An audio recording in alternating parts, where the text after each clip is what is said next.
भिवंडी में जो तस्वीर देखने को मिली उसने साफ कर दिया कि नीट परीक्षा को लेकर उठा विवाद अब सिर्फ दिल्ली तक सीमित नहीं है। भारी बारिश के बीच हजारों छात्र, अभिभावक और विभिन्न राजनीतिक दलों के नेता तिरंगा लेकर सड़कों पर उतरे। प्रदर्शन का केंद्र था नीट परीक्षा से जुड़े विवाद पर छात्रों के समर्थन में आवाज उठाना और केंद्रीय शिक्षा मंत्री धर्मेंद्र प्रधान के इस्तीफे की मांग। यह पूरा विवाद मार्च भिवंडी पूर्व विधानसभा क्षेत्र में आयोजित किया गया।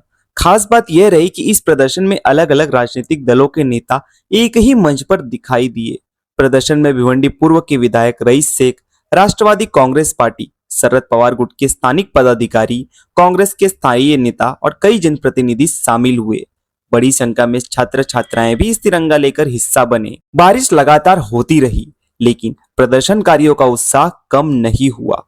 हाथों में तिरंगा लेकर लोगों ने शांतिपूर्ण मार्च निकाला और अपनी मांगों के समर्थन में नारे लगाए।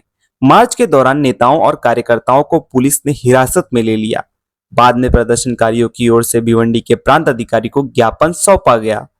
प्रदर्शन के दौरान नेताओं ने कहा कि यह किसी एक राजनीतिक दल का कार्यक्रम नहीं, बल्कि छात्रों के भविष्य से जुड़ा मुद्दा है।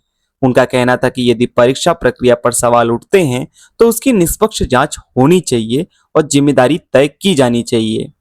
सभा को संबोधित करते हुए वक्ताओं ने आरोप लगाया कि परीक्षा विवाद से देश भर के लाखों क्षेत्र प्रभावित है।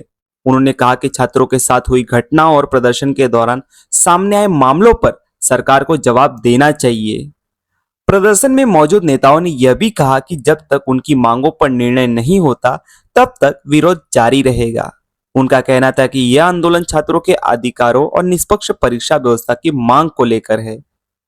इस दौरान प्रदर्शन में शामिल कई लोगों ने कहा कि वे किसी राजनीतिक विचारधारा के तहत नहीं, बल्कि छात्रों के समर्थन में शामिल हुए हैं।